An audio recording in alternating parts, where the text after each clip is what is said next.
Little roller up along first. Behind the bag. It gets through Buckner. Here comes Knight, and the Mets win it.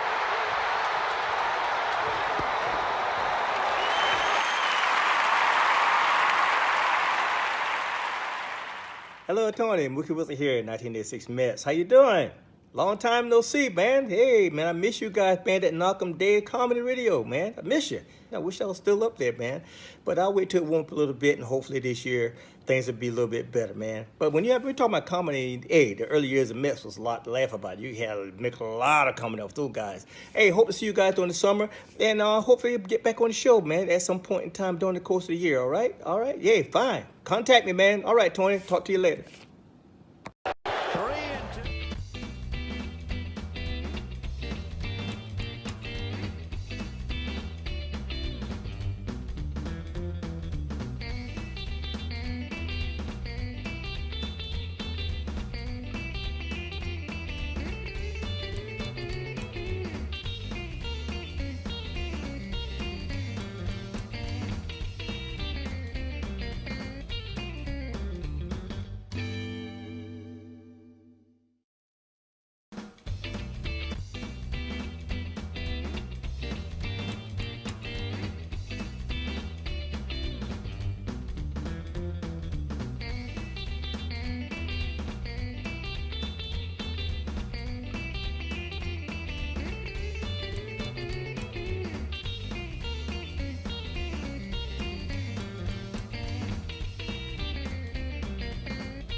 Would have been better if we were like, no, yes.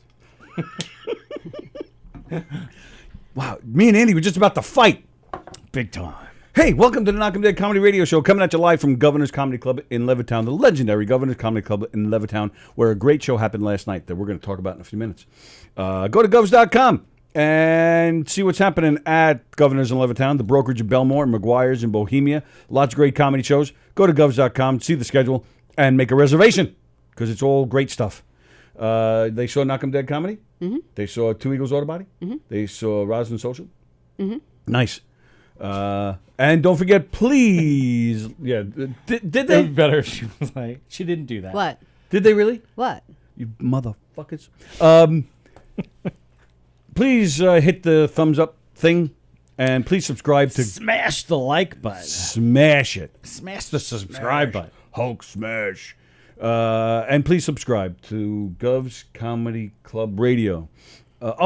Sorry. I thought I did it. Oh. Please subscribe to Gov's Comedy Club Radio. Do it again. He's brushing his teeth in the bathroom. I keep coming behind him and like moving his elbow. And finally he goes, "What are you doing?" I'm like, "Annoying you." It's just so unlike you. It's usually something I'm doing to you.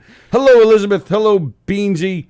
Hello, Adam Snare. Hello, Andrew Fremder. I didn't know Snares changed his name. Yes. Adam. Adam, how's it going down there? Sounds like some Star Trek name from another country. Which is the Monty Python with Monty Python. With the, we are no longer the knights who say knee. We are now the knights who say icky, icky, icky, simpapty. I'm not going to say it. I'm not going to say it. God, I love that movie. Gov's Comedy Club Radio is the name of the YouTube page. Please like, subscribe, and share it. Share this show. Share all the shows. Tell everybody you know about the great shows here at Gov's Comedy Club Radio. Like Top Fives with Don Sill. What a great show. Hope you enjoyed it yesterday. Him and Rich Walker talking about top 5 comedy duos. And all sorts of great shows here. Cool. And we have new shows coming your way that we'll be announcing in the next couple of weeks. And don't forget, we're not here next week until the countdown has begun. So our next show after today is next Friday. Next Friday. You, me, Not for me. Bosie, Beansy, and the 20th you're talking about. DJ D-Love. Yeah, a week from today. Yeah, Sallie and I are not here next week until Friday. Sallie won't be here. Yeah, now, because Mike O'Toole's come in and he's like upgrading a lot of systems, and he just needs the time to think and reorganize. And so we're like, hey, free week. So none of the shows are on next week. I left it up to them. If the people that do Zoom shows, if they want to run it, run it. Like if it's not in the studio. Oh, well, Don's not. That much do I whatever know. you want. I thought he said he was doing. That's not true. He's not doing Conversations. I think he's doing Top Fives. But I don't I think he's going to do. Yeah, that. And then I don't know when anyone else is doing. But your next time in the studio is tomorrow. You'll be here with Almost Irish. Yeah. Tomorrow morning at 10 a.m. Yeah, that's fun. Yeah, that'll be great. They're funny. Well, They're that's really... why they are who they are. I only got to hear the part about taking a shit in the ocean. I'm like, absolutely, that's exactly what happened. That was so weird. Yeah, true. that whole story. And all 3 of them will, because it was only it'll be all Mick 3. and Dennis last I think time. it'll be all 3. Mick, Dennis, and Dan. Mm-hmm. Dan is like an Irish.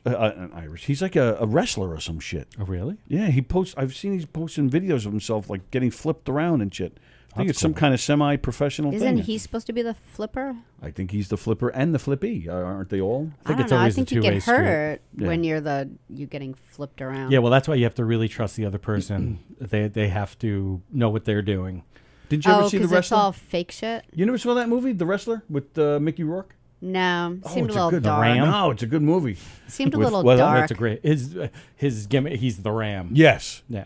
And Marissa Tomei is naked. It wasn't dark. So beautiful. A little, not terribly dark. No. When you make me watch It's kinda dark dark. movies, I like them, but I don't search them out. This It's a movie's- good like independent type movie. Like Yeah. it's not like a little on the depressing side, a little bit, but super depressing, like but- in a good way. But I wouldn't say Like dark. Little Yeah. Miss Sunshine. Like it's not Little Miss Sunshine depressing. That's Okay. a great movie. I love that movie. That's again we were talking about before we were on about like moments that make you cry. Yeah. And I think we've said it before. The moment that makes me cry is the moment where the son Starts to talk. They realize Oh, he that finds out that he's colorblind. Oh, and yeah, his yeah. entire life is set up to be a Yeah. pilot. Now he Now it's finds it- done just yeah. because someone's like, really? No, you don't see that number? Oh, Yeah. Steve Carell. His uncle. I love Steve Carell in that. Adam Snare says Dan Barry is a pro wrestler. He was recently on TNT cable channel in prime time. Very cool. Wow, Nice. I had no idea it was that level. I like. But isn't he, Adam? Isn't he in his 40s, late 30s, maybe? There's a lot of dudes that, like actually Yeah. most of the guys when they finally make it, they're they're in their late 30s. Oh, and really? into their 40s. I'm not. I was never into it. Because in their even- 20s, they think they could be like, MMA fighting. Well, they get used up by the industry as well. Like, and Yeah. they haven't learned how to properly do it. The guys who really commit themselves to learning the proper way and technically do the things correctly, they stay do in a get long snatched time. up early, but that's like, I mean, think any entertainment business. Like, Oh, it's sure. now add this technical part of it that Mm-hmm. there's a lot of sad stories. There's so many sports like that. Like I remember, I remember just watching football with my dad, and we were watching like the Pittsburgh Steelers, and Franco Harris was like, he would just grab the ball and like jump out of bounds. Like he would just like, the second that like he thought he was going to get like clobbered, but he was there for like a really long time because, he didn't feel like getting hurt. And you look at like other players that, Lynn Swan that would get like slammed in the air because he'd like, I can't catch a ball unless I'm 2 feet high. And then he'd, That's you Terry get Bradshaw injured. leaving him Yeah. out to fucking Yeah. So I'm sure, like, the wrestling thing is pretty similar. Yeah. Fremder says pro wrestling is awesome. There's no better way I like to spend an evening than watching two grown men dance around in their underwear. Unless you're one of the grown men. That's how I feel about the MMA, man. It's so borderline gay. Because of the positions they're in and how they're burying their faces in each other's Nut taints. bag. Yeah, it's crazy. Yeah. But having said that, I'm not gay, but I love MMA. I love watching. Plus, them fight. whenever I watch MMA, I come like fucking incredible. You didn't know why till now. They're like almost emotionally and physically the most satisfying orgasms I've ever had, or while watching MMA. It's amazing. That's not everybody? I set you right up for that. What's up, DJ D-Lo? Friday the 13th, guys. Yeah. Ooh, we should have brought DJ in today. Ooh. But it's his birthday, right? Next Friday? That's why he's coming in? I think so. Something like that. He's going to be 50? Yeah. It's a his big 50th Oh, birthday. that's a big day. Mm-hmm. Speaking of. It's like Candyman. Good morning there, DJ. What's going on there, Tony Baloney? No, what are you doing? What, you getting ready for the weekend? Oh, yeah. My cousin Tom was picking up at 2 o'clock today. I'm sorry, DJ. What are you doing at 2 o'clock? I said my cousin Tom was picking me up at 2 o'clock. Your brother? No, my cousin. Oh, your cousin. Oh, Tom. Oh, and where? Yeah. And where's he taking you? We're going down to the other side of town. You know what I'm saying? Gonna hang out in Patchogue? Word to your mother. Yeah. And I'm like, no, I do not. You're gonna go. informed me. You're gonna go shoot him up. No, they're gonna be chill with the cat. They got 3 cats down there and stuff like that. Chilling with the cat. That's. And also, a good news too, Tony. I think today or next week, Money will be official DJ D Love too. You'll be officially DJ D Love. Like on your license. I'm gonna do my trademark today or next Friday. What here on the show? No, I'm talking about like official name, like legal my filing name court. Like you're going down to really? DMV or something? You're going before a judge and explaining why. Like your name is DJ. like your ID will actually say DJ D Love. Yep. Come on, really? I'm gonna do my trademark today or tomorrow. I mean, today or next week. Wow. I gotta say, this is like getting a vanity license plate. Yeah. Yes. How much money does that cost to do that, DJ? Only 65. 65. Yep. And the gas money to get So that's true. That's true. So Dennis is dead.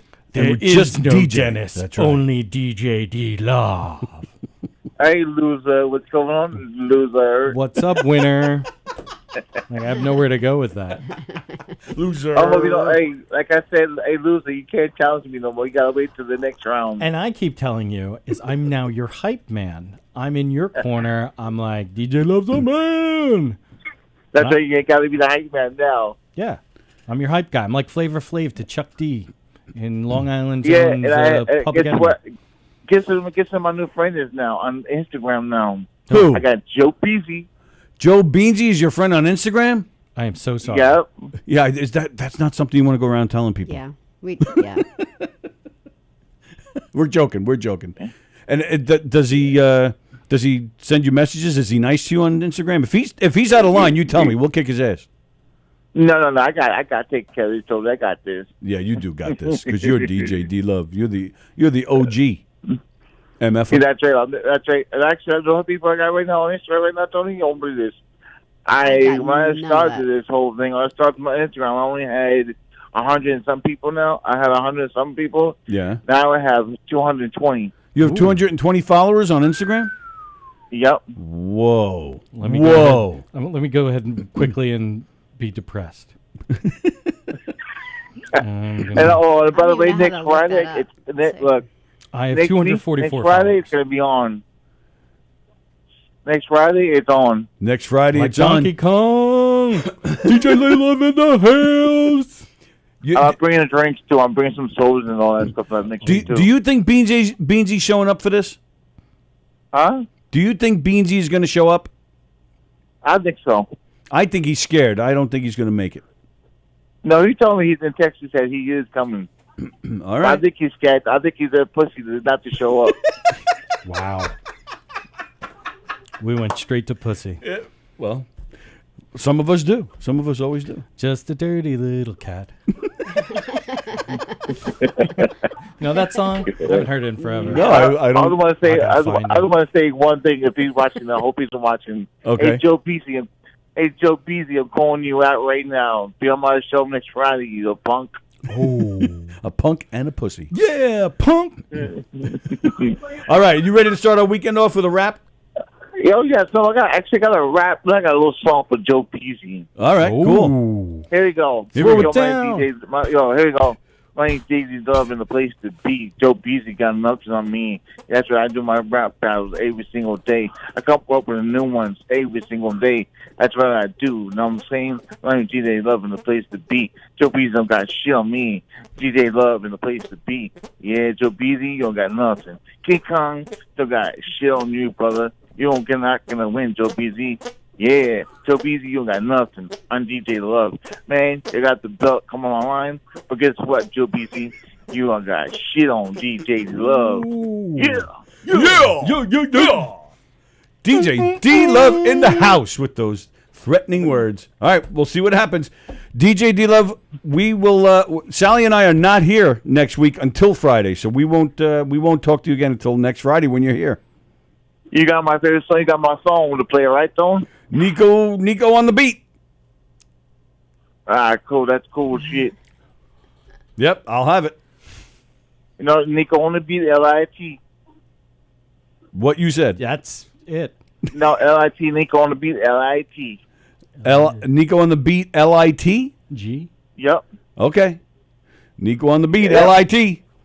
Okay. Yeah, and if Sallie's on the seat, T-I-T. What? if you could put my feet on the thing, that'd be cool as shit, too. That'd be awesome. Yeah, I'll have that song. I'll have it, and I'll play it. All right, cool shit. That'd be awesome. All right, man. I did one more thing before I leave. Yes, sir. 3, 2, 1. 3, 2, 1. You suckers. Suckers! DJ D Love calling in. The next time we talk to him, he'll be right here in this room, and it's going to be scary. Yeah. Is Bosley going to make it? I told him he's got to be here. Right. I told him. I'm calling you out, Bosley. Now, what that means, Jeff Bosley. I don't know if that means anything. That I just said you better be here. That means if now what do I? What if something needs? If a scale needs to be exactly. How many people are going to be in here? 145. Yeah. 1, 2. Well, not me. So. That's 3, 4, 5, 6. So like no one. 7. No one that matters. There'll be 7 of us in here. Okay. That worked out. Me and Andy, DJ and his cousin Tom, and his aide Michelle, Jeff, and Beansy. And I still don't think Beansy's coming. But if he does come, he said he's 350 pounds, so that's basically 8 people. Yikes. Zoinks like hay scoops. Do I put him on the couch?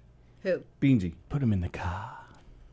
Wherever he wants to. You could also grab another one of those stools from out there and put it by the slider, and that's another seat. If there's any stool from Beansy, I'm throwing them out. I stopped at stool. Yeah. You heard nothing after that. All I heard was shit.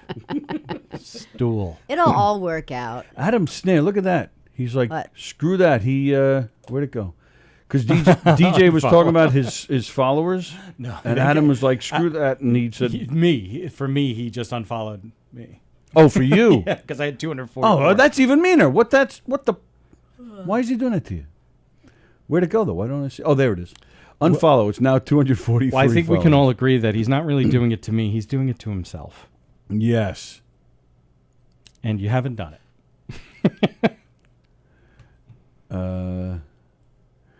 From there, if what I said about pro wrestling is actually a joke, if that makes sense because pro wrestling is actually a joke.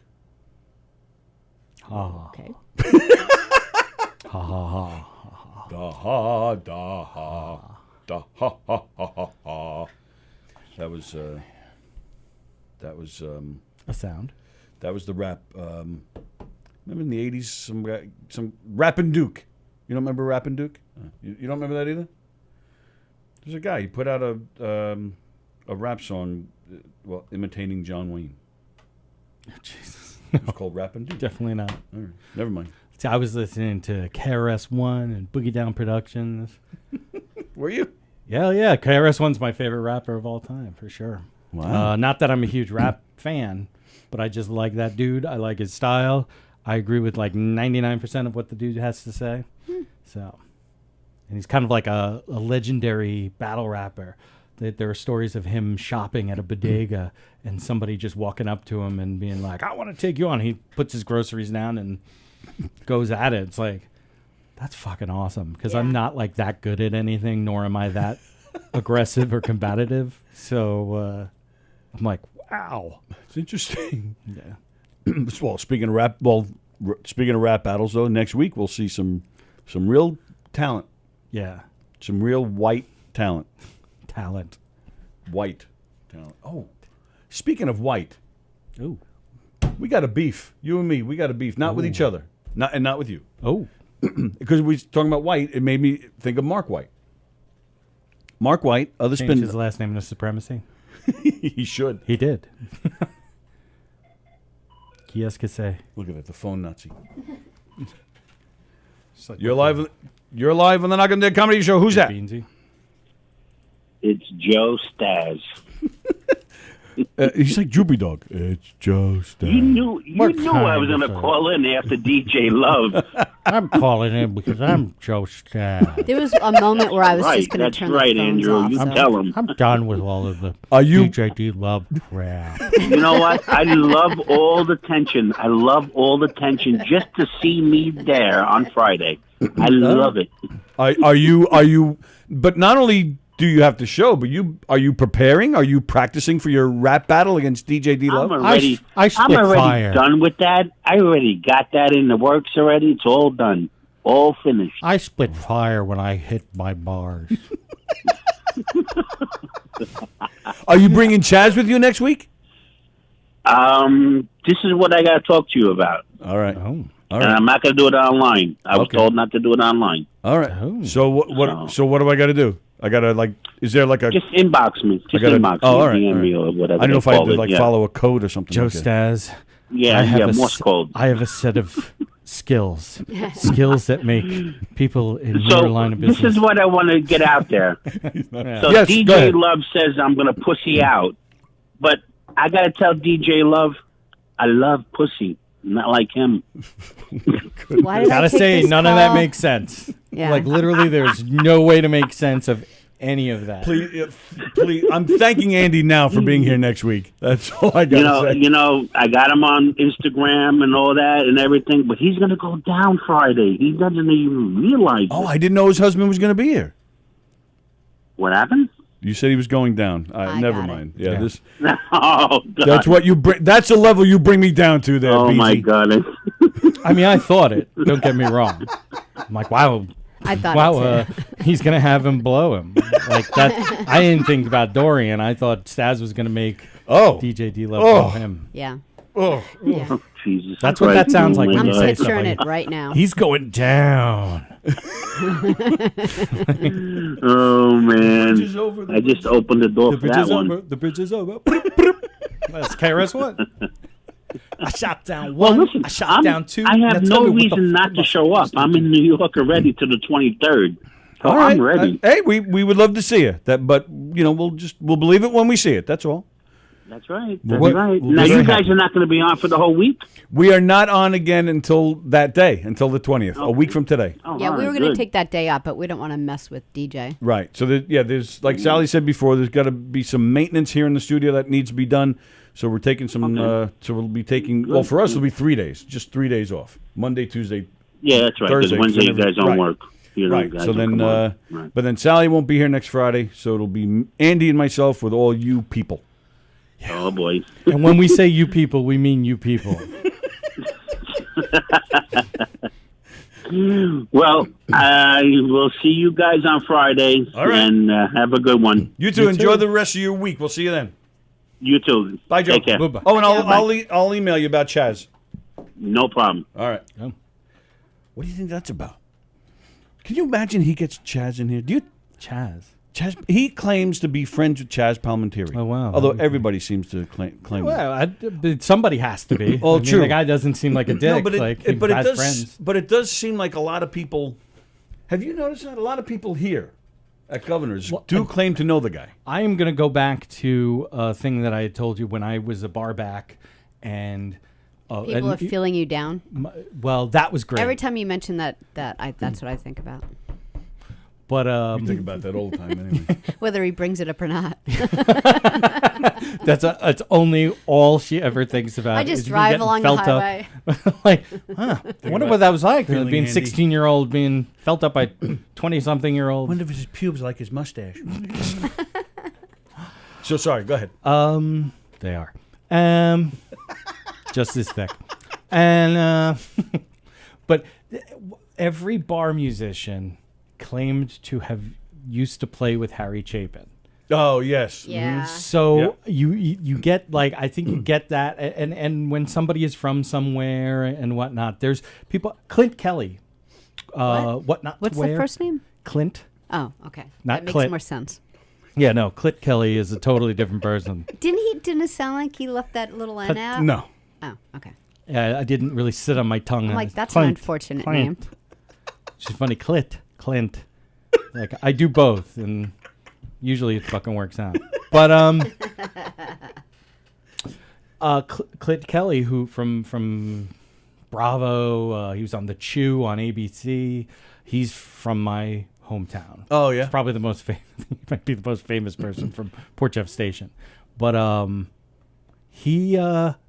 was in a play with him, and his younger sister, who was a senior when I was a freshman. I had a huge crush on because she was like this beautiful, very talented singer.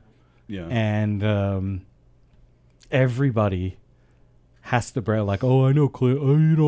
I used to make." Yeah. I've never heard of him. I used to make him sandwiches when he come in the Andy's friend. deli.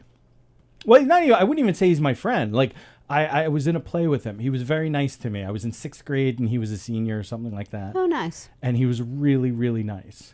And that's all I have to say. Like, so whenever I see him, I have a good feel. But there's anytime, like he gave the a speech at the graduation at my high school a couple of years ago, and just all these people came out of the woodwork to be like, that guy was. What's this picture? It's just a picture of Clint Kelly. Oh, okay, cool. Yeah. He, though he is friends with the older sister of one of my good friends. Kind of, like, but I never, outside of that play, I never dealt with them. Right. But for some people want to claim other, like, famous people. you Right. know? Oh yeah. Yes. People want to do that a lot. Yes. People do that all the time. They claim this and claim that. And that's where a lot of name dropping comes in, Yeah. and you're like, okay, Yeah. great. I don't mind that. I don't mind that, and I'm good with any type of conversation. You want to tell me a story about knowing Clint Kelly in high school? Oh, okay, that's cool, and you know, and I enjoy that, but I don't like when they exaggerate, and like you said, it's like they're claiming some kind of ownership. Used to come in all the time. Right. And then, like, if you've ever been in a situation where you, like, know the person, be like, hey, man, a buddy of mine said you used to come in, and be like, I don't remember that place. Right, Yeah. right. Like, Yeah. Okay. Maybe, but it could be, Right. but I don't really remember. Right. Good morning, Joan. Joan is singing.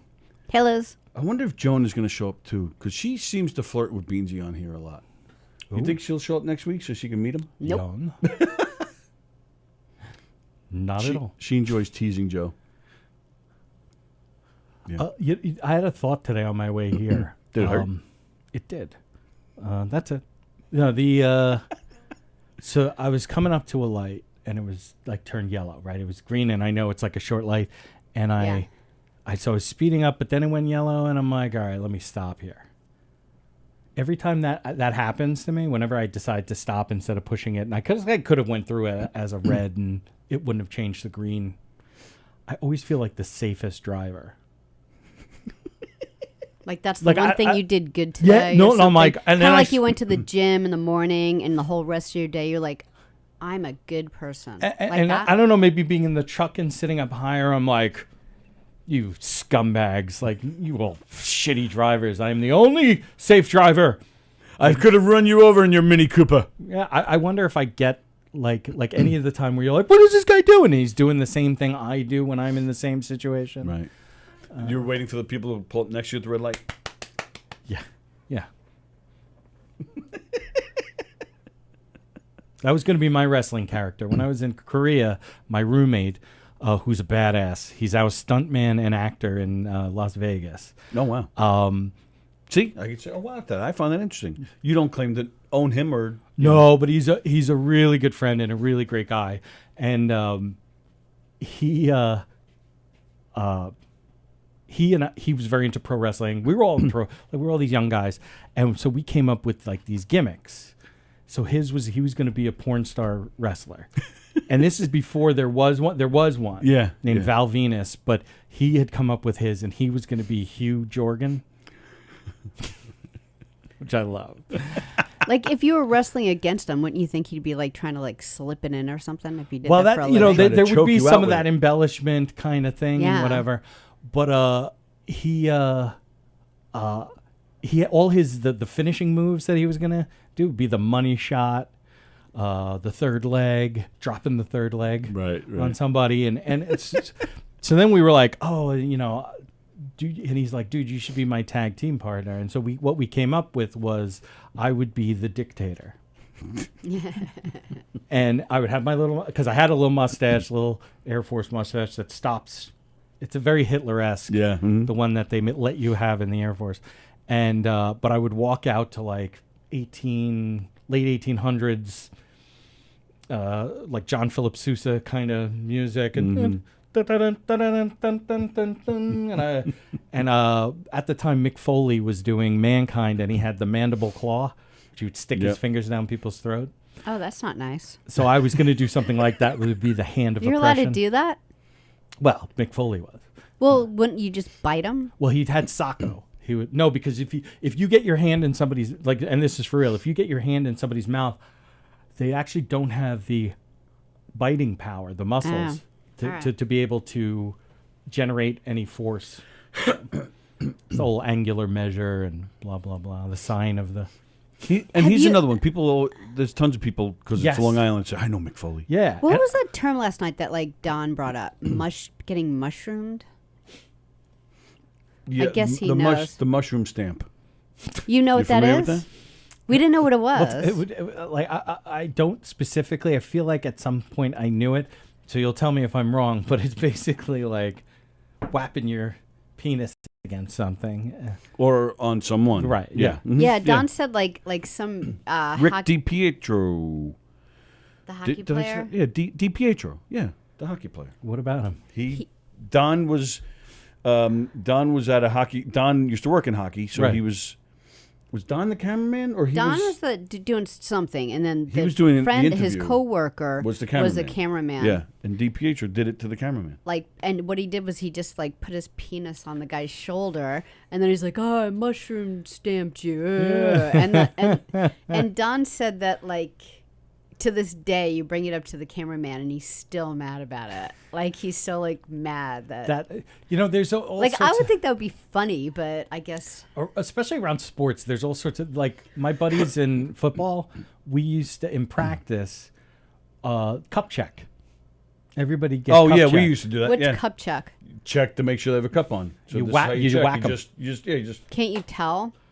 Yes, and that's why you cup check Well, somebody. no, without. Oh, so if they don't have a Right, cup, no. you're Right. like, oh, you don't have a cup, so I'm gonna cup check you. Right. Got it. So yeah, so you just smack. If you have a cup, you're not gonna feel anything, and you just hear the quick. But if you're not wearing it, you get. Right. Oh, Remember Eric did that to you like in the middle of a show one time, Oh, he got and me he good. got you like he almost went over. well, he got me. Wasn't it with the microphone? Yeah. He had And the was mic. it the nuts or what did he get you? I thought it was just the tip tip of your penis. I think or it was something. a tip of my. Tip of the penis. And he had to go like in the back But room not as- and probably just like yell for a second because it hurts so I bad. was in a lot of pain. I did. I walked And Eric out, felt yeah. awful. He was like, I just didn't know that I was going to connect like that. We Really actually sorry. do that a lot to each other at our shows. We'll mess with each other, but yeah, Right. that was just too good of a shot, and he didn't. He was just as surprised as I was. Yeah. Oh. I lost my signal up there. I can't get it back. Oh, you now, can't get it back? Beansy is also claiming he knows Michael Simon, and Simon then and Garfunkel? And then was it Elizabeth? Yeah, she said Elizabeth says Michael the Simon chef. has the best laugh. He's a chef. Yeah, I was going to say I don't know who that is. Celebrity chefs that you would know him if you saw him. Okay. And he has like a really distinct Detroit accent. Okay. Or Michigan accent. Yeah. He's doing that right now. They're Bobby Flay and he are having a barbecue showdown. I think is the name of the show on Food Network. A barbecue. We never watch Food Network. We just don't. Like the entire household, it's not on the radar in like the millions of people that live in my house. And so one time, but I understand the draw because one time me and Sam were at a doctor's office and Sam was just getting his like regular physical. Yeah. And they had on the recognize TV this like Food Network thing where they were, judging what people were making. It was Right. this really Chopped, fast-moving thing. probably. Yeah, and they call us in, and like at first, like, oh, crap, we're stuck with the Food Network to watch on TV, and we're mad. And then we were so mad when they called us in. Like, they were just about to announce. We're like, but we need to know. Well, so Chopped is... So it is like they're good shows. The competition ones I like, but the only one that I really like is Beat Bobby Flay. Because the concept is phenomenal. Is he has two of his friends show up, and they each pick a chef, like relatively unknown, but sometimes well known, to go up against them. They go up against each other first with an ingredient that Bobby Flay gives them in that moment. They battle, and the two celebrity friends judge those two people and pick which one will now go against Bobby Flay. Okay. And they will make their signature dish. So it's the thing that they make the best, that they feel like they make And the then best. Bobby can make whatever he wants, or he just make the And same I thing. swear he wins like 75% of the time. And who judges it? Then The they two bring friends? they bring in three industry professionals, and it's a blind. And they don't. It's blind. Yeah. Oh, so this guy Simon was on the chew with your guy. Yes. Oh, okay. I don't. Mario Batali was also on for a while. Oh, I have no idea who that is either. Oh, Mario. Now, Batali. Mario Batali is a huge influence on how I cook. Actually, was because when I first really started to learn how to cook, which I completely learned from the Food Network, that was the Italian style and what ingredients and whatnot. Right. Heavily influenced by, and then he's one of the guys who got caught up in the Me Too. Oh, really? Oh, really? Thing. Yeah. Oh boy. But yeah, I mean, I can't. Like chefs are like the most, like because they hold court. Like it's their room. Oh yeah, and they're really yeah. and you know what? In fairness to them, it's really hard work. It's long hours. It's always like if you are a chef, it's always Friday and Saturday night of your entire And life. every holiday. Sometimes Sunday brunch. So they're cranky for a reason, and they Right. make like good money, but they have the same hours as like a busboy. Right. So it blows. Yes. You know, like every once in a while, like even Tony would be like, "Oh, Sam loves to cook. Maybe you should be a cook." I'm like, for someone who worked in restaurants all through college, you do not want to be a cook. No, it's Because unless you're the chef, right. you make nothing, and You're you shit on. still have the same hours. And but the chef's a big deal. Like at Marriott, I was surprised about that. Like the Marriott, like the general manager and the chef get paid. They're the highest paid people in Right. the hotel, and like all the other managers are running around like crazy, and they come nothing to what the chef makes. No, my first wife, when we were still dating, she was still in Winnipeg, and she was working at this place called The Forks, and it was like one of the fanciest restaurants in Winnipeg, and it Fancy was like schmancy. it was right on like where they call it The Forks because there's a couple of rivers that meet there, and they had gotten a chef in, and I mean she was a really good waitress, and she was just like, this guy is just he abuses Oh yeah. Every server. Like, yes. And she would run through like what she did, and I'm like, well, just keep your head down. Like, just take it as like you have to like go in with the mindset of being like, this is just what this guy's gonna be like. But it's like being in boot camp in the restaurant. Yes. Because you're like the waiters have to be treated a little bit better because they go out there and see the customers. So you can't make a waiter cry because they have to go out there and get money from the people you wanted to be in there. But the line cooks, they are just it's almost like boot camp. Yeah. Well, and there's different chefs kind of like I've worked at places where the chef looks at the line cooks as their children. Yeah. And like, don't you fucking talk to him. You have a problem, you talk to me. Yeah. Don't. And those were always like they were the good guys. They were the ones that you were like, you know what, he gets cranky, but he gets the job done and he takes care of his people. And go into all those leadership things. Beansy says he knows a lot of chefs, and he says a great cooking show is watching The Last Table on Netflix. What's the last table? It's on Netflix. I know. I watch a lot of Amazing World of Gumball on Hulu, so because that's what the girl's favorite show right now is. Yeah, it's hilarious. Beansy's threatening to come out of retirement because food is his passion. Oh, yeah. Not at 350 pounds. Are you into smooshing? Smooshing? That Yeah, sounds smooshing very is dirty. it's a fetish where people like do it on top of food. Oh. Like a cake, you lay cake down and then you have sex on the cake. And you like eat the cake at the same time? No. Nope. No, it's just smooshing. You just smoosh the smooshed vegetable. in Well, the that's cake. got to be difficult. You got like a really good chocolate cake there. You just have to forget it's That could there. be kind of fun, though. If we're doing it in the cake, yeah, like you said, we can eat some cake while No, we're he's in saying there. you can't. Well, I didn't say we you could- can't. we I'm could. just saying that that's not you. That's That's not not the part of reason. smooshing. But if you want to make your own smooshing, Make your own smooshing. You want to smoosh? With some chocolate cake? Yeah. Yeah, why not? There's no downside. Why are you looking at Andy when you said that? Did you see that? What the? I don't like chocolate. I'm diabetic. Sorry. Yeah. That's why. She's trying to kill me. That's The whole cake. Take it in, Andy. Die. Well, that's some people are into that too. Yes. Yeah. Snuff films. I will say, like, I've been in some dark places where I'm like, let me see if there's any snuff films out there. I've never seen a snuff film though. I've stopped myself before I hit play because I'm like, these people definitely are They're going different. to infect my Yeah. Yeah, you'll my be computer. scarred. It stays with you a while. Yeah. Kind of like the bestiality stuff too. All right, let's. All right, moving on. Last night we were here. We had a great time last night. Last night was the benefit for John Ziegler. Speaking of bestiality, I just was trying to change the subject quick. Have you worked with John? Do you know John? The only time when I took Trusten's class, John came in a few times, and I actually picked his brain a couple of times for some of the Dracula jokes. Actually came from discussions I had with Ziegler, even though they looked at me like I had 10 heads, and that I that like, why would you? Because I'm like, hey John, what's like a really tired premise that? And it was CVS receipts. That's from him. Yeah. And dating apps. That was the other one that he. It's a good question. So, but that's what makes him one of the reasons why I think he's a good guy, because he did the same thing when I was in Trusten's class. He came in twice, and he didn't have a speech or any like a lesson plan. Right. He just came in and he let us ask, and he answered everybody's question, took the time, didn't rush to anything, gave grave detail.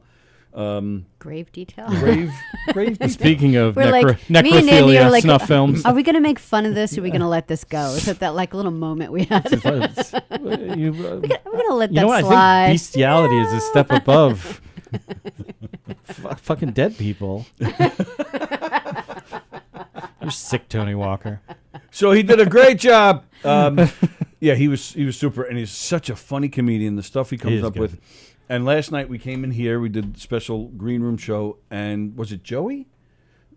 Joey Cola? Yeah, who mentioned some of Ziegler's bits that is just like just so genius.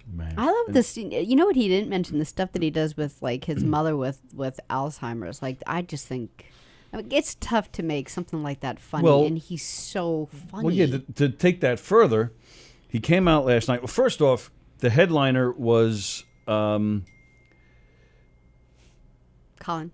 Oh, Chris Thomas wants to call in. You don't even display the number anymore. I wanted to do this. But Chris Thomas was there last night, so she would add to this conversation. Color commentary. Right.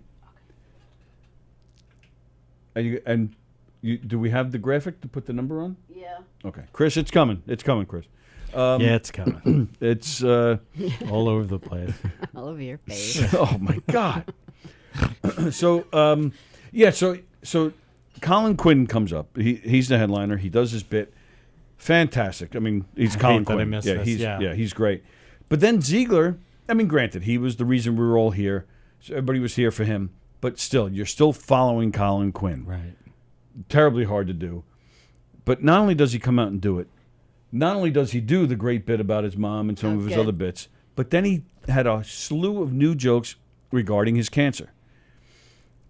I mean, and talk about taking a comedy class. I mean, that's one of the things you always hear. Do not make rape jokes. Do not make cancer jokes. Like, there's like maybe a handful of things you just don't touch. Yeah, but if it's about you can do it. But that's not true because, like, even I totally agree. But I agree that you can do that because one of the things that Joey Cola was saying one time is like he tried to do jokes about his dad's Alzheimer's, and it's like he goes even the people that have lived through it, they want to come out to a comedy place and not think about it. Escape right. He said to me, get when I hosted for him a few weeks ago, he came up to me during the show, and he goes, lose the autistic stuff.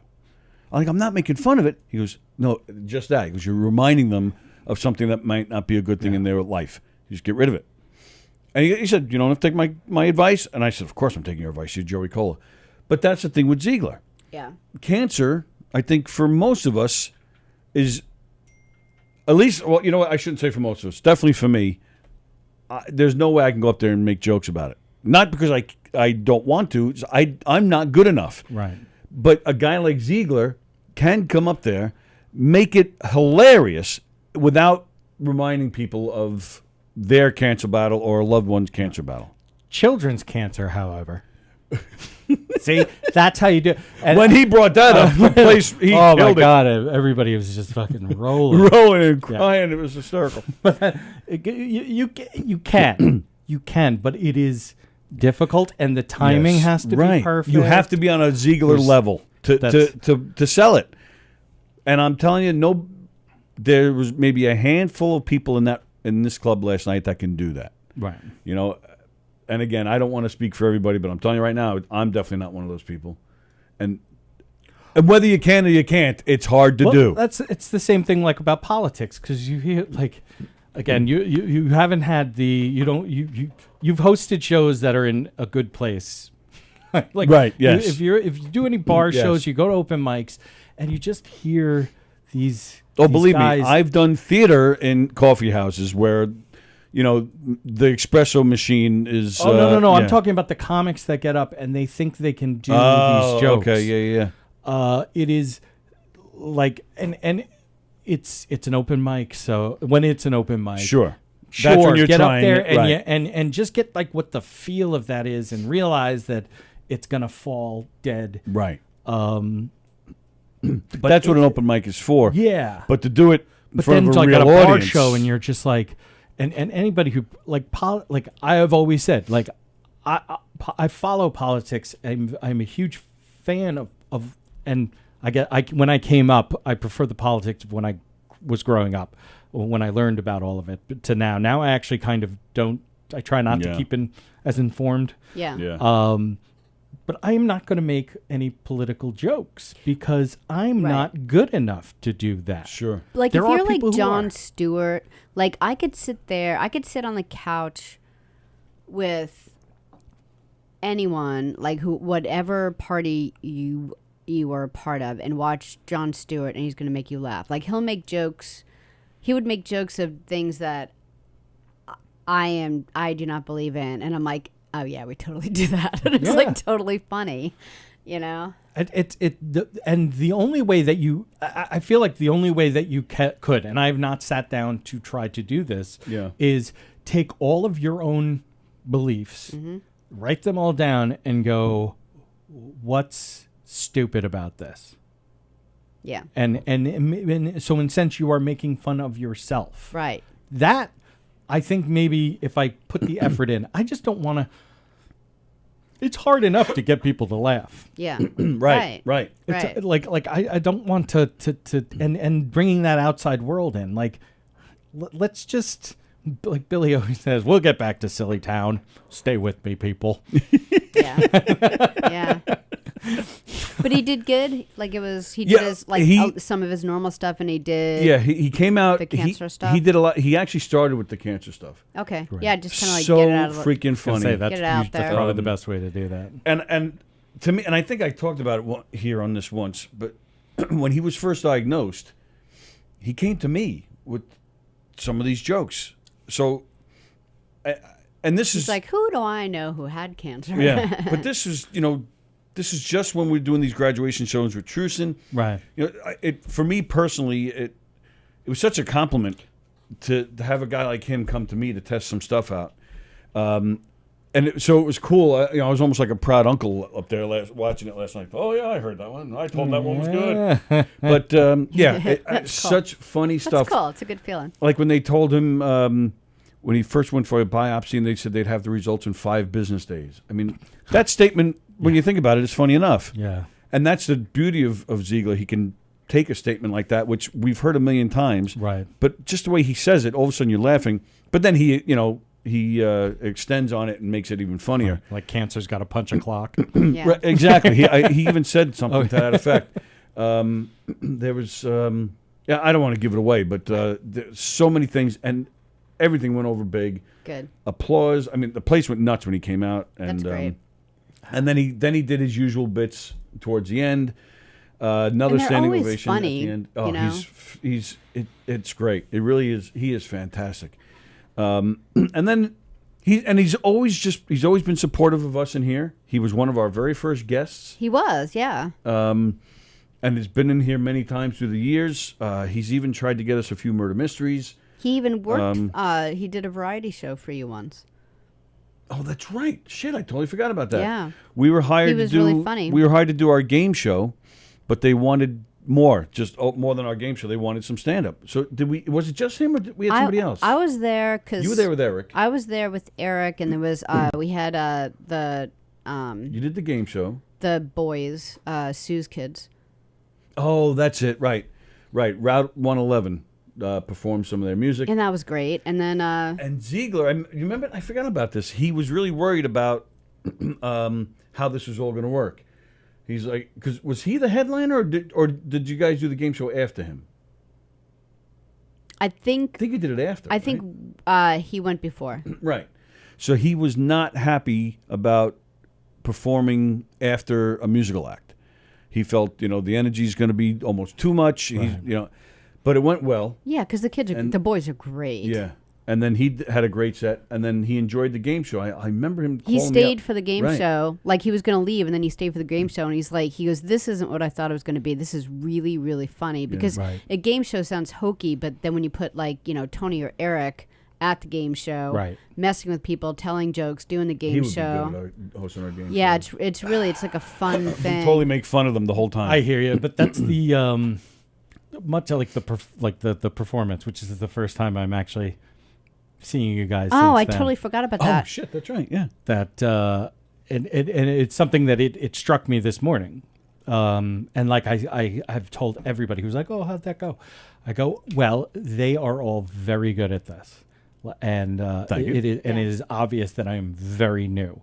Yeah, but it's just the truth. And almost it just every really other is the truth. any other acting thing I've ever done, I've gone into it with as much experience with the material as everybody else. Sure.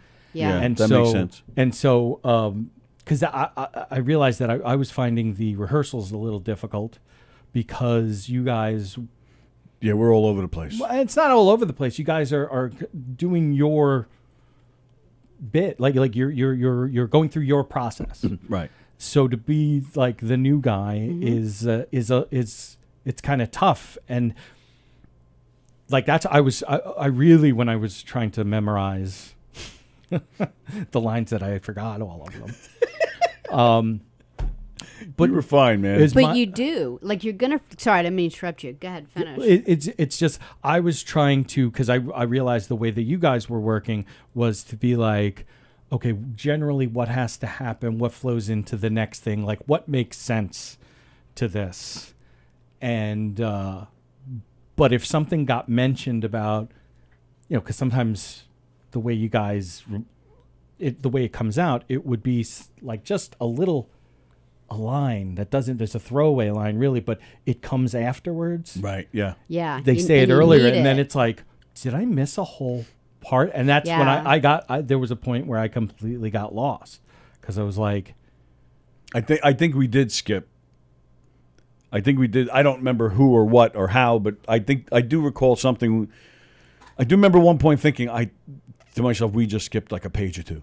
Yeah, and it didn't matter. Doesn't happen often, but then they'll find the place and they'll bring it back and they'll bring everyone back to it. Well, the important parts, we try not to go back. That's never a healthy thing. But if there's information that has to come out because it's a murder mystery, we'll find a way just to get that information out. Yeah, right. But, but you, being you, now first off, I think you did fine.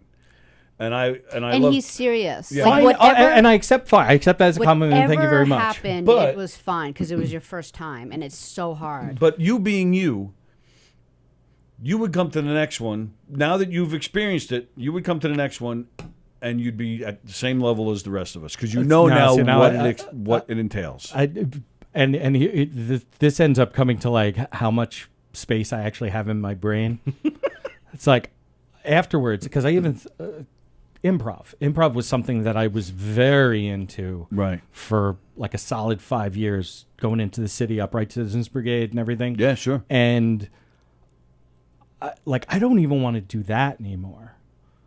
Like the amount of effort it takes to like get good at it. Right. Because like I want my I'm really in love with doing stand-up now. Yeah. Like I really and it's funny doing it, and I had I appreciate, and oh my God, thank you so much. Oh, absolutely. For asking me. You stepped in when we really needed somebody, so we appreciate that. But it like I'm like, oh my God, I know what I would have to do to get better at this, but I don't think I have like. I don't have the drive for it like I have the drive for the stand-up. Just say you don't want to. Quitting. Well, right. Well, that's the thing. That's what I'm trying to distinguish. He stepped in for one show. But he's always welcome, but he's it's true. But your second time, you have to do it one more time because the first. No, I'm serious. No pressure. I'm serious, and this comes from layman. It's the like older brother to Hyman. Like a person who doesn't do them, but the second time. It's so much different. And then after the second time, I feel like, I'm not into it. Then totally quit. But the first time, it's like deer in the headlights. Oh, I said to my, and see, no, it's like, I wouldn't say that I was deer in the headlights.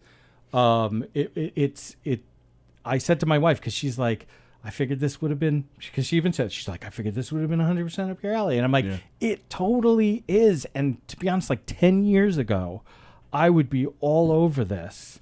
I would be like, yeah, this is great. Like this, but I think like at this point, like even just with doing the stand, like I there's so much that I want to do that I like in talking to Don, like it's always about like leveling up. Right. Well, and yes, and I agree 100% with what you're saying because I told you, Don and I even had a conversation recently where we can see how you're upping your game and how you're getting better and better. And yeah, the last thing I want to do is get in the way of that. Yeah, and I don't think it would get in the way. I wouldn't be giving as much as it deserves.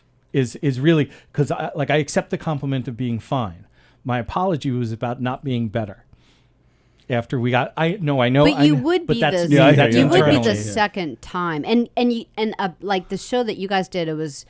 I wasn't even there. It wasn't even like a full on big sound production. Right. Like, I think what Becca's saying is maybe what I'm going to say right now. Like if you do the same show at a firehouse with 75 to 100 people with a big sound, right? It's gonna be like you can't wait to do the next one. So you should do that. Then if you don't want to do it, totally get it. I think the thing about stand-up, which I found was difficult in the beginning, but now that I'm in it, is the generating my own material. Right. Aspect of it, that it is 100% me. Playing a character that I created is infinitely different now to me than a character somebody else has created. And speaking of which, in case I forget later, you're actually performing tonight, is it? Or tonight tomorrow? And tomorrow. Tonight I have shows tonight and tomorrow. Where? When? One in Mount Sinai. Sorry. It's called Clyde's. It used to be called, this happens with bars all the time, but especially with bars that have comedy. Yeah. It used to be called Barton's. And you may have heard us all talking about that. Yeah, I have. Especially like a year and a half ago or so. But now it's called Clyde's, and Stevie GB is the headliner tonight. And then Terry McNeely the next night. The old Parsnips in Ronkonkoma. It's now called the Lake House. And Terry McNeely, Tony Landolfi's on the show. Oh, nice. So it's gonna be a good time. Isn't Terry McNeely? Is he playing in here tonight? He might be. I thought him and Will Sharon were doing something. They were. Okay. I thought I saw they were doing something in the little room. They are doing something. I saw it sometime soon, but maybe it's next week or something. It's coming up. I have one more thought about the Bubba role. All right, because I want to get back to Ziegler. Plan, and then you can. But the reason why I was really excited that he was casting you as Bubba is because it's Daphne. Like when you do Daphne, right? That's Bubba. So I thought you would like totally like channel that. Yeah. And that would be fun. So it would be like your character in a way. All right, I'm done. The voice would be, but the killing people. I know she doesn't do that. Daphne doesn't really go to like hit Charlotte. That would be out of character for her. She's more like tackling. I've seen her on the soccer field. I don't know.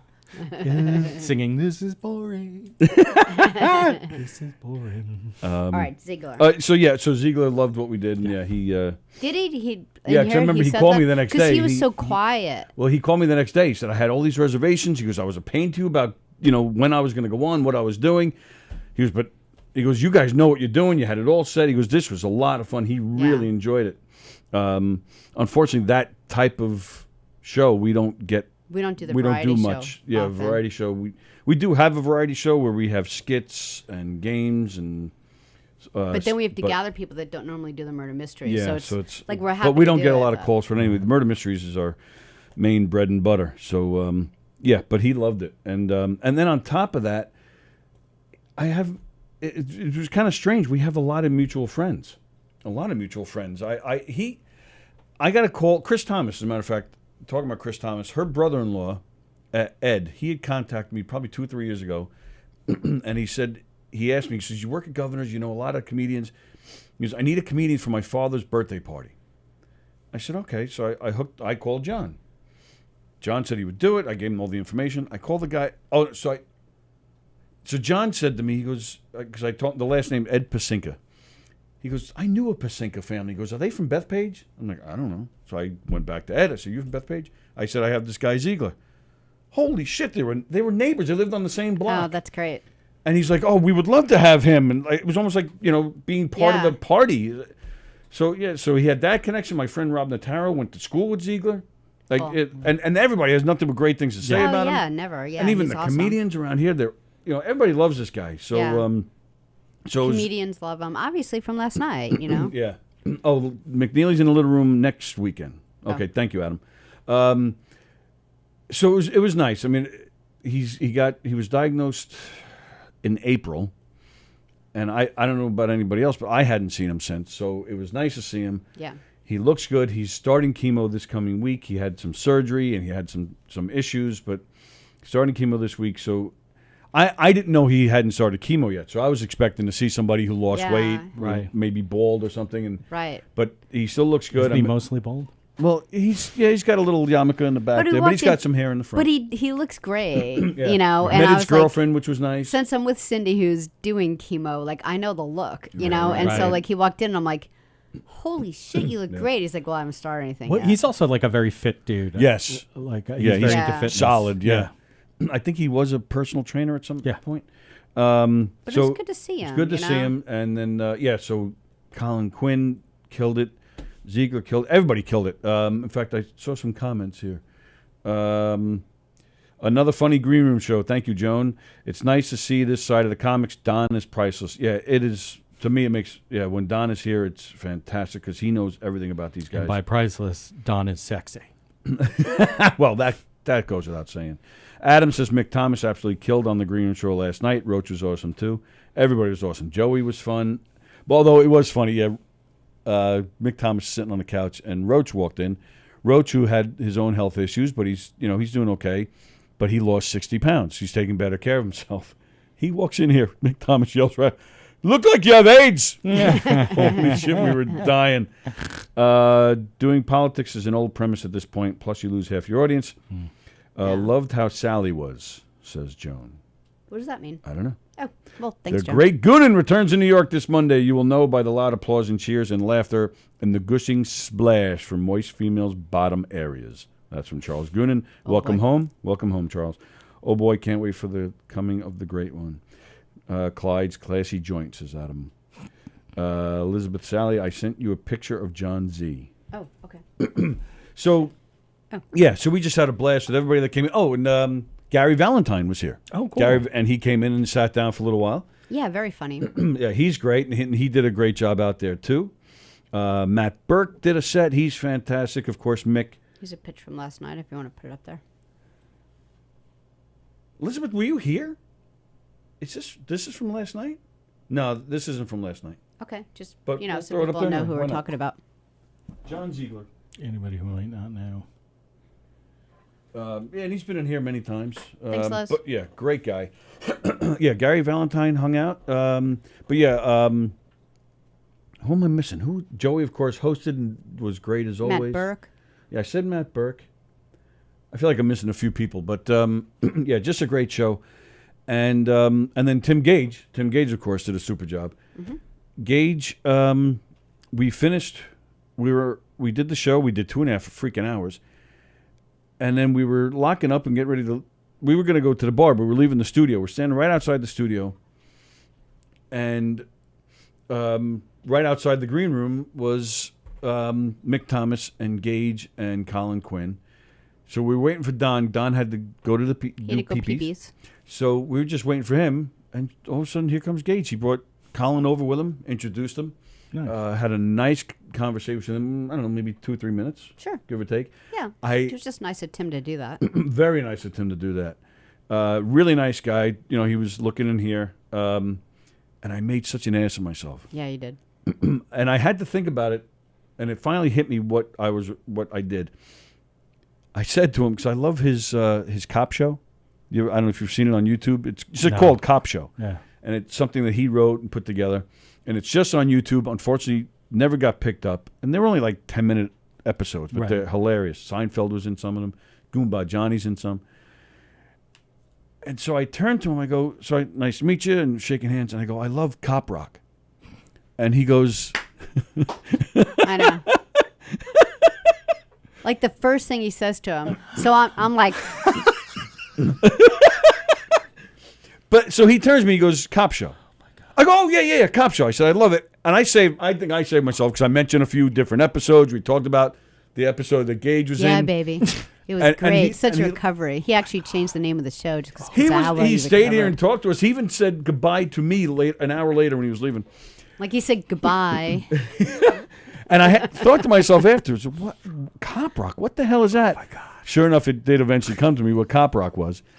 And I can't believe. So once I realized what it was, I was like, I can't believe I freaking said that. Well, I also have a very specific story about Cop Rock, which was so I did theater growing up. Mm-hmm. One Christmas, we never spent Christmas like in the same place 2 years in a row. My brother and I, because parents being divorced and whatnot. Yeah. And so one Christmas when I was a teenager, before my brother went into the Navy, we went to Florida and were with my grandmother, which was great because we never spent any holidays with her. Is that the one you can't even call grandma? Yeah, Emily. Yeah, okay.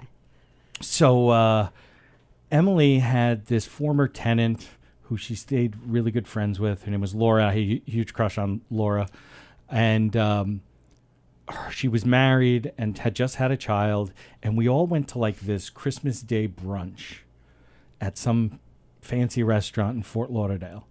And we're sitting there and they kept saying that and this is 1990, let's say. Okay. 89, 90. And they kept my grandmother Emily would be like, I don't know, I think that that Laura's husband is a little bit of a poofta. Like, okay, like, so we're sitting there eating, and my brother and I are like, just, like, I don't know any of these people.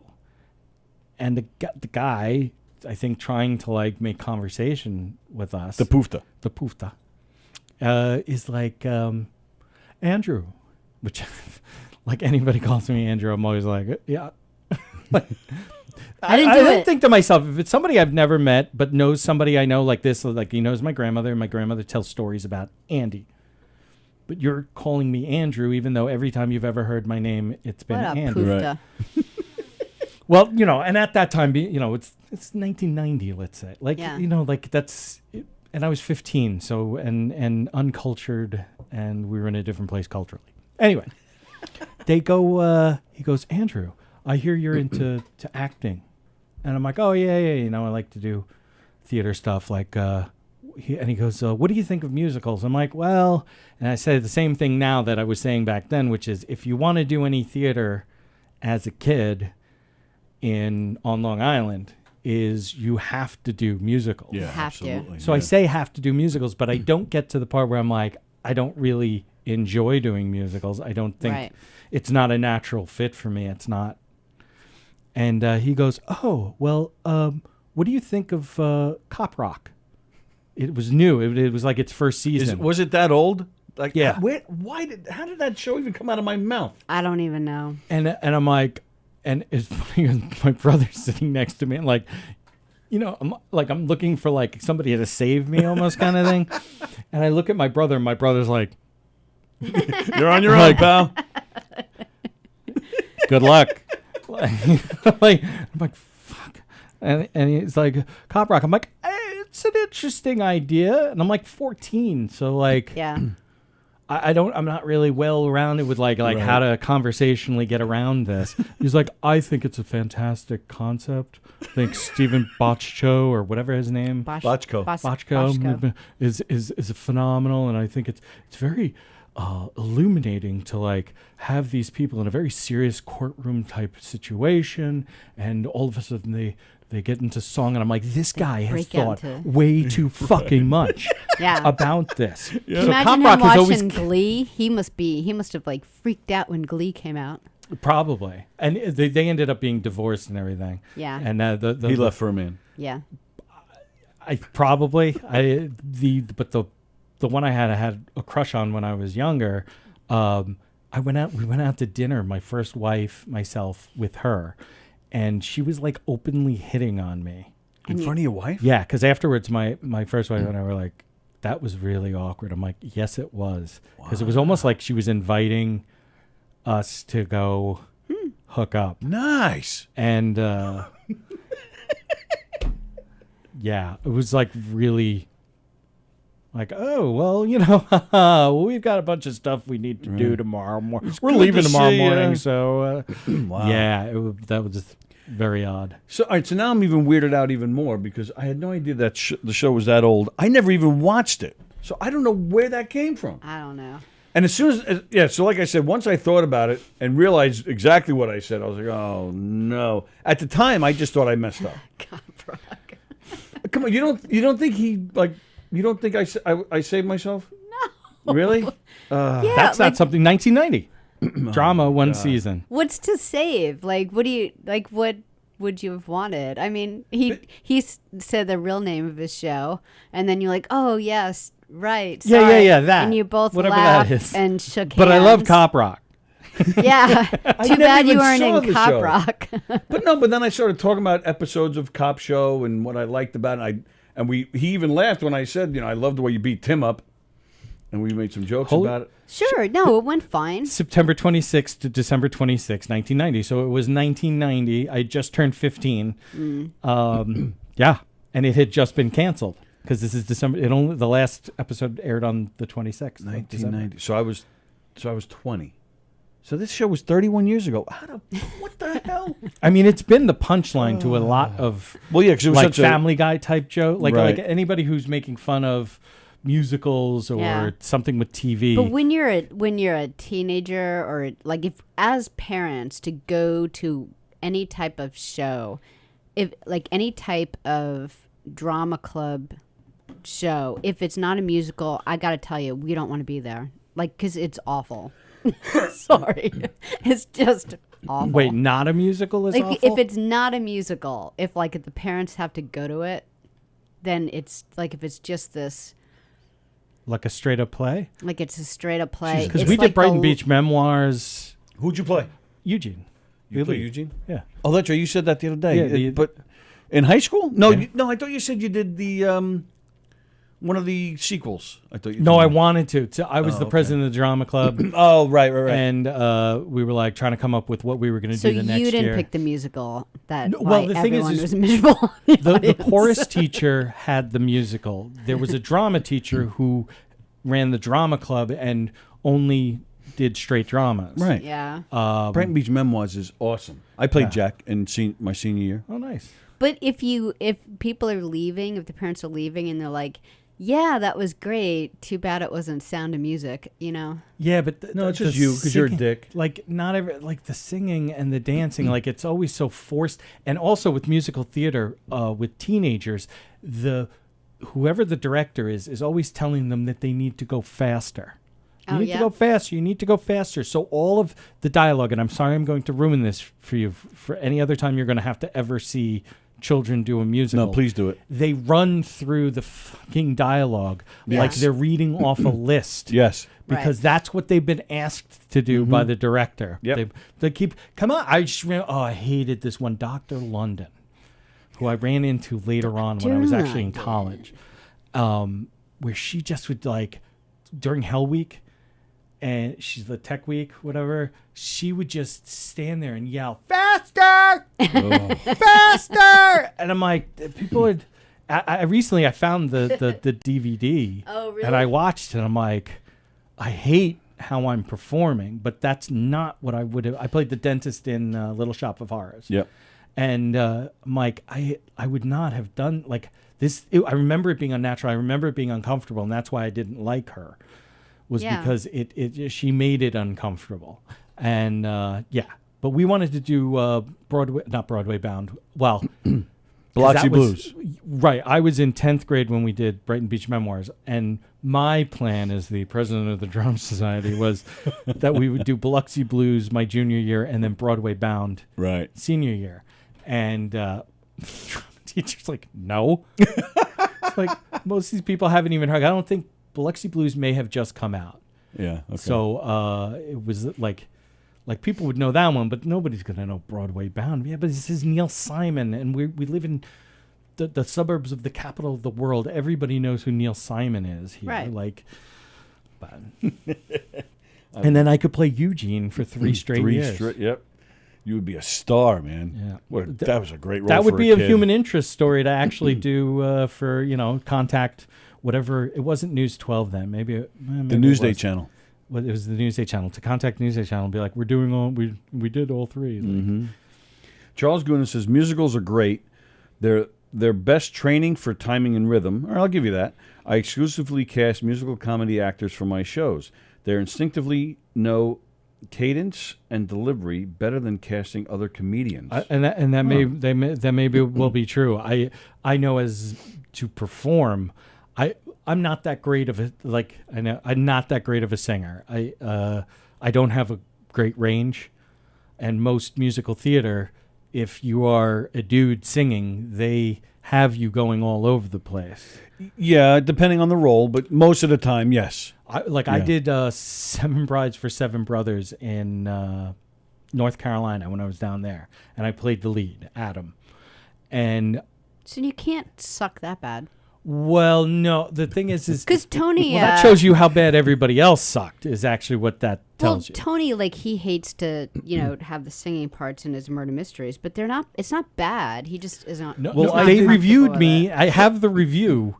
I still have it where they said like that. My acting was great, but I was reaching on a lot of my notes. All right. I'll tell you, I did in my senior year. We also did Anything Goes, and I got to play the mobster. I can't remember his name, but it was such a fun role. I mean, he was the comedy. It's like any musical. It's a love story. When I played the dentist, yes, absolutely, same thing. Yes, it's the better part to have. I only had to do half the work everybody else did. Right, I die half. But I was on stage a lot. It was a more supporting role. But I was the guy that always had like the funny line. Right. I'd throw in the funny line. I step back and I throw in the funny line. I loved it.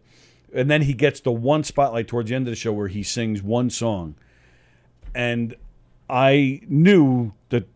I mean, there are other numbers, of course, in the show where they need guys to sing, and they would have a few of us step up a little bit. But I always made sure other guys were getting because singing was just not my thing. I enjoyed it, but it's just not my. I don't think I'm very good. So I purposely did the one song that I had. I purposely did it bad, but because you're doing it purposely, people can tell. So it totally worked, and that was that role and doing that song, getting the attention it got, getting me the girls it got. Right. That's when I said, "Oh, I want to do this. This is fun to do, man." And I actually agree with you, Charles. There's definitely some timing and rhythm involved in it. Oh, the people and that can do made it, me a better the actor. people that can do it well are they're amazing. Yeah. They're very good. Oh yeah, you look at a Broadway show. It's like any Broadway musical. Right. I'm not a big fan of musicals, but I do respect what they do up there. Like when I took my daughter to see the SpongeBob musical, dreading going. So I don't. You whined about it for a really, was not really, looking forward to it, but I knew my daughter was going to love it, so that's all I need. I freaking love this show. Freaking loved it, and the stuff they had these actors do. The guy that played the lead, SpongeBob. I mean, this guy.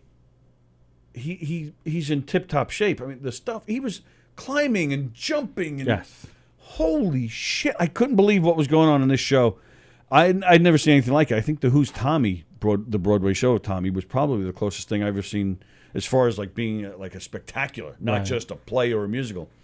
It was unbelievable. I couldn't believe. So I respect what these guys can do. I can't do that. Book of Mormon is probably the greatest thing I've ever seen. Yeah, but Book of Mormon was more your traditional musical, and I'm not taking away from anything. What they did, phenomenal singers and dancers and physical and timing and whatnot. But SpongeBob, these guys were jumping around and actually climbing and on these crazy. It's almost like sets. an aspect of Cirque du Soleil. In it. Yeah, something like that. Maybe. Sure. So yeah, I have nothing but respect for what they do, but. Yeah, But so you'd rather see, like, if you had the choice between seeing Book of Mormon or the same quality production of something that isn't a musical, you would take the non-musical. Yes, go see that every time. I would take a non-musical. Yeah, a straight up play. Yeah, the Glass Menagerie. Glass anything Menagerie Tennessee, is fantastic. Anything Tennessee Williams, Yeah. I would absolutely. Like, here's how I feel about like that. So I'm sorry because I'm like totally wrong here, but like I feel like the musicals on stage are the greatest thing in the world. And then when I see dramas on stage, the only thing I think about was, well, maybe they'll make it into a movie and it'll be better. And I know that kills you, and I'm so sorry. But I actually sit there like, wow, if they did this in a movie, it probably wouldn't be bad. Like Shakespeare, I love going to Shakespeare. I love watching Shakespearean plays. And I was very lucky because when my uncle went to Yale School of Drama, we used every other weekend we were going up to New Haven to watch him do something, and it to me like, and I totally, because I went through my I enjoy the theater kind of the black wool jackets with the white long wool jackets with the white scarf. Yeah, I thought that was the coolest thing on the face. Wow. Of the but it's the human condition. The human condition does not include jumping around, singing, and dancing. Yeah. It just doesn't. Well, it's like Romeo and Juliet. Like, as soon as they made it into a musical with, like, where they're fighting in the streets, the gangs. Oh, West Side Story. Seriously, made it a West Side Story. I'm like, this I can watch. I'll give you that. I love West Side Story. Yeah. I love that. And they're show. jumping When around. done well, Les Mis is one of my favorite, most favorite plays of all time. There's not so much with the dancing with that. Yeah. But it's and I'm with you with Shakespeare, by the way. It was the great. I did a Shakespeare show. What's Denzel and Michael Keaton are in the movie. Much Ado About Nothing. Took me a minute. I think it was Keaton's role I had. I don't even remember because I don't know the play as well as I should. It was a long time dog ago. something or other was his name. I don't remember. This is almost. But he's the sheriff. He's the bailiff or whatever. This was 20 years ago. It's so challenging as an actor because you have to understand what the hell is going on. Sure. Then you have to know it and be able to say it properly in a play. I loved it. I loved it. I don't know if I'd do it again. Right. But I loved it a lot. It's good stuff. And but like you want to identify. I felt bad feeling the way I feel. No, you shouldn't. Because I know you guys understand it so much better than I do. Different strokes. And I'm just for like different folks. And so on and so on. Because I don't have like any skill in any of it, so I'm just like entertain me like an idiot. Goonan says Seven Brides isn't a comedy. Musical comedy is more like Guys and Dolls, and anything goes. Yeah, Guys and Dolls was and good. most appropriately like old movie musicals, which are inherently different from stage musicals in their brevity. Right. In their brevity. Big words. Oh, I hated Seven Brides. Yeah. And I hated the guy who was the director. It was a community thing, like and the small world, big fish, small pond, Yeah. very puddle, big fish in a puddle. That happens a lot. Yeah, and bad memories. Well, what else you got on your list? I don't know if you covered everything. No, I was gonna carry on this topic, but apparently you're done. Okay, good. No, I don't have to. You're going to have to do it in song.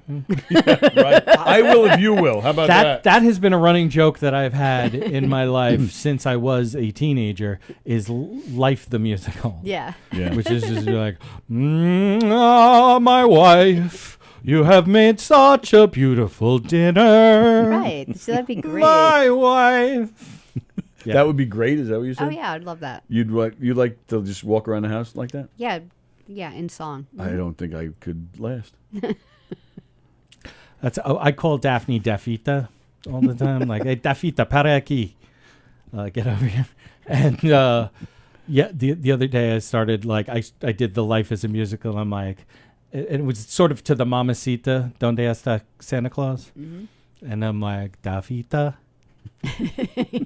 what you gonna do with yourself? Dafita. What did she do? She just sat there and was like, I'm Miss Jackie Charlotte's Martland. dying laughing. I'm like, you're overdoing it. You're underplaying this. You're overplaying it. Need you both somewhere in the middle. So do you have video of Brighton Beach? Brighton I'd Beach, love to see it. Somewhere, but Little Shop is the one that I definitely know. I for sure I have a DVD of. All right. Let's get a clip of you and show it. Well, not next week. Next week we're going to be busy. It's full next week. But the following Friday, let's show. I think the following Friday I actually can't be here. What the? Yeah. So that's what, the 30th? No, My the 28th. mother is having shoulder surgery next Friday. Oh, okay. Oh, wow. So I'm totally like going what, to be like here. a rotator cuff tear or something? I don't know. It's like they have to like go in, make it an inside out joint or something crazy like that. But then my stepfather has an eye appointment that's been canceled and rescheduled a million times, where they're gonna like dilate his pupils and everything, so and they're you like need to drive him. 10 o'clock in the morning, and it's like I'm out here at 10 o'clock in the morning. Right. Yeah. Oh, that's what I never got before. I never got to mention what I'm mad at Mark White about. No. Mark White, today's the 14th. No, today's the 13th. 13th. Tomorrow's the 14th. Mark White texted me. Before you go, Liz just wants you to know the picture of Ziegler was when it was during your graduation. Oh, was that the graduation Yeah, show? that That's cool. Okay, sorry. It was actually, that's where it was. It was backstage at that show. Ziegler pulled me aside and showed me his cancer jokes and told me that he'd just gotten diagnosed. So, hey, cancer boy. Yeah, pretty much. Yeah. Now we're cancer twins. So Mark White, he texted me maybe 3-4 weeks ago, a photo of like a calendar or something, and it said said Spin Doctors. Yes, Spin Doctors playing in Great Neck. Now, for those of you that aren't in the area, Great Neck is right next to Little Neck. Yeah, there you go. Directly north of us, probably a good half hour, 45 minutes, maybe a little west as well. Right on the Queens-Nassau border. Charles's Eye Appointment, the musical. Yes. So I was like, oh, that's great. And we made sure we kept the night free. I actually had something to do. I changed my schedule. And then, talking to Mark, said, hey, you got to come in, get the band in here. We got to. And then I didn't hear from him again. So I was like, what the hell is going on? So I texted him maybe 2 weeks ago. You still doing this show? And I even looked on the internet. I didn't see anything about it. I'm like, is he messing with me? And they're not all that great about getting the website schedule right. Yeah. They're not. I would have stopped after the part about and after. I wouldn't have. Well, I'm trying to get them in here. No, I feel it. Plus we haven't met Aaron in person yet. Yeah, we want to meet Aaron. And I love Mark. I do. So, well, we all know. So I texted him again about 2 weeks ago, say, hey, what's going on? Getting the band. He goes, oh, yeah, no problem. We're going to do this. All right, great. So I texted him yesterday. I said, I still don't see anything on the internet about the 14th. He writes back. Sure enough, he writes back, what's the 14th? Like, you son of a bitch. And before I was able to respond, he wrote again, you're talking about our show? It's the 22nd, doofus. So I said, all you got to do is scroll up a little bit where you'll see you wrote August 14th, you doofus. Doofus. So, yeah, it's been changed. But he doesn't even know if he's doing the show. Yeah, because he's not quarantined. He's not quarantined. He's not vaccinated. He's not vaccinated. So there may be some shows that they're doing that he can't actually go to. Right. So I don't know what's going on. Yeah, I don't So I don't know if we're going to see him next week. I don't know if he's coming in here. And the 22nd is a Sunday. Right. Yes. Okay. Yeah. So I was like, what the flying son of a, what the what? What the what? So that's my Mark White story. All that build up for that. All right. Yeah, because it is kind of like a weird thing. Like, you want the audience to be vaccinated, but like the people. Screw that. I want the Spin Doctors in the studio. The people on the stage, you want them, then if they're not vaccinated, this whole thing Insurance is like such a pain. Yeah, Mark White sweats on you and gets you all infected. I was kind of amazed that the Lollapalooza took place in we had it together. Chicago. Me and Mark had it together. That's when we both had COVID. Yeah, that's COVID. true. What they had? Yeah, I know. Well, yeah, they disappeared for like 4 hours. But and Sallie came back walking funny, and so did Mark. The Lollapalooza took place this year. Yeah, in Chicago, and they had like this like huge like prove you're vaccinated and everything. Out of the like multiple thousands that were there, they're saying they've traced something like 230 cases. Oh, wow! From that are related to Lollapalooza, which is like, oh wow, it's a big deal. Kind of, I was thinking about it last night. It's like a quarter of 1% or whatever is. That's what I was about to ask. Yeah, percentage wise, it's not really. No. It's a lot though. It is a lot of people, but I don't know. They're making such a big deal of the Delta variant, but again, the death numbers aren't going up. Well, because a lot of us are vaccinated. People are vaccinated. Yeah. No, I'm saying the people that are getting it though. Right. They're you saying can get it whether you you can get still get it with vaccinated being or not. vaccinated. Oh, I see. So therefore, the death rate is not going to go up. Right. Okay. So but the getting sick rate is the rate, the death rate.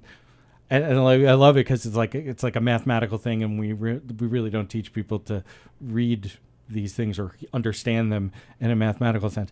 The death rate of people who are unvaccinated, is massive. Yeah, it's compared.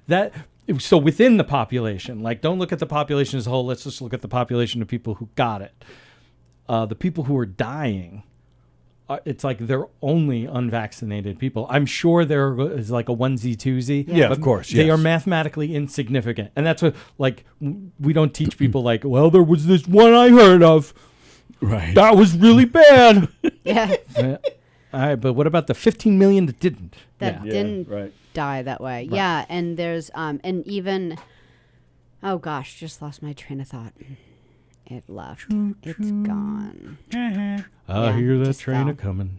Is coming around the bend, and I ain't seen the sunshine. Oh, since. so You're welcome. they're really kind of pushing for to get a booster for the people that are immunocompromised now. really going to be in trouble if they get it. Right. Like that's how well it's working. Is like if you so the people that could really die, they need a booster just in case they get it. Right. So. Crazy. And boy, I'm glad that coronavirus stopped calling in. It was really morbid. I mean, he seemed like a really cool guy, but I thought it was funny, and I liked him. I thought he meant well. It's when people started dying, I think, is when he was he like, backed off. Yeah. But it was nice for him to call. It was. It was quite the exclusive. We've had some great exclusives here. When the Muppets called. Yeah, Kermit seems really cool. Yeah. Who else called? Didn't we have some presidents call? Well, we had George Washington and Abraham Lincoln. Jimmy Carter. Jimmy Carter. Sounded really cool, too. Yep, he did. Rosalind and I can't believe he's still alive. How old is he now? In his 90s. Yeah, he's in his 90s. He's up He's there. and still building houses for people who don't have them. I love him. Speaking of old, today, happy birthday to Anthony Rodia. Turns 41 today, so he's old. Hey, happy birthday. Happy birthday, Anthony Rodia. All right. Elizabeth says she knows she knows about 6 people right now with Delta. Delta Dawn, what's that sickness you have on?